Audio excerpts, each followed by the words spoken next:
Hello dears, ഇന്ന് ഞാൻ എൻ്റെ ലൈഫിലെ ചെറിയൊരു എക്സ്പീരിയൻസ് ഷെയർ ചെയ്യാം. ഫിസിയോതെറാപ്പി കോഴ്സൊക്കെ എടുത്ത് ഇന്റേൺഷിപ്പും കഴിഞ്ഞ് ഞാൻ കോളേജിൽ നിന്നും ഇറങ്ങി. കോളേജ് ഡേയ്സിലെ മെമ്മറീസ് ഒരിക്കലും എനിക്ക് മറക്കാൻ പറ്റില്ല. ലൈഫിനെ എങ്ങനെ നോക്കി കാണണമെന്നും എങ്ങനെ മുന്നോട്ട് പോകണമെന്നുമൊക്കെ ഈ ബാംഗ്ലൂർ ലൈഫ് എനിക്ക് മനസ്സിലാക്കി തന്നു.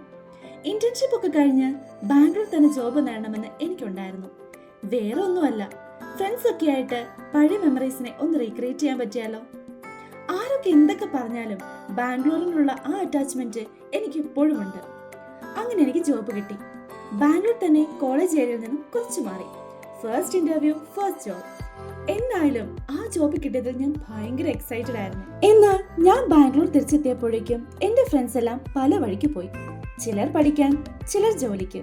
പകുതി പേരും ബാംഗ്ലൂർ വിട്ടു.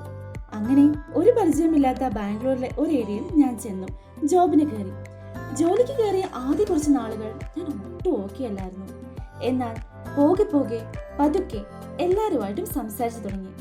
ഇവിടെ ഒരു ഫ്രണ്ട്സ് പോലും സെറ്റ് ആവില്ല എന്ന് എക്സ്പെക്ട് ചെയ്ത എനിക്ക് കുറേ നല്ല ഫ്രണ്ട്സിനെ കിട്ടി. ഞാൻ വർക്ക് ചെയ്യുന്നിടത്ത് ഇപ്പോൾ എല്ലാവരും എൻ്റെ കൂടെയുണ്ട്.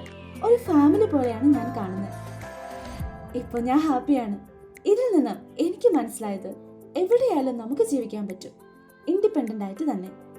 നമ്മുടെ ലൈഫ് നമ്മുടെ കയ്യിലാണ്. അതിനെ എങ്ങനെ നോക്കിക്കാണണം എന്നുള്ളത് നമ്മുടെ കാഴ്ചപ്പാടാണ്. എല്ലാവരും എപ്പോഴും നമ്മുടെ കൂടെ ഉണ്ടാവണമെന്നില്ല. So be happy, be strong, stay healthy.